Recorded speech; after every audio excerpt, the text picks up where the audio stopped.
Today we are planning for a hair transplant in a 39-year-old male.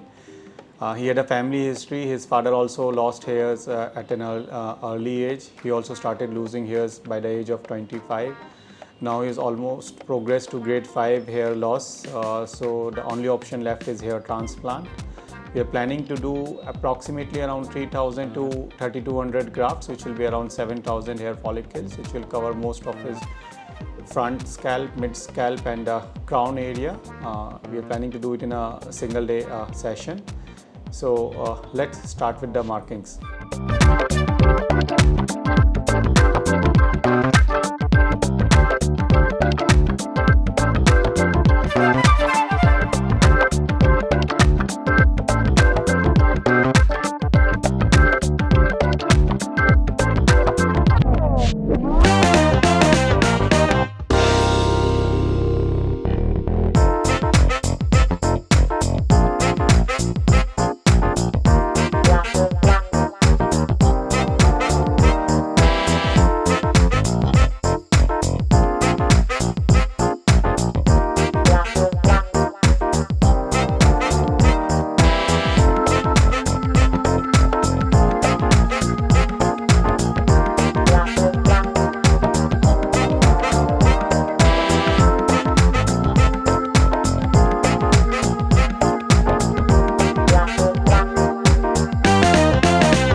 Wow.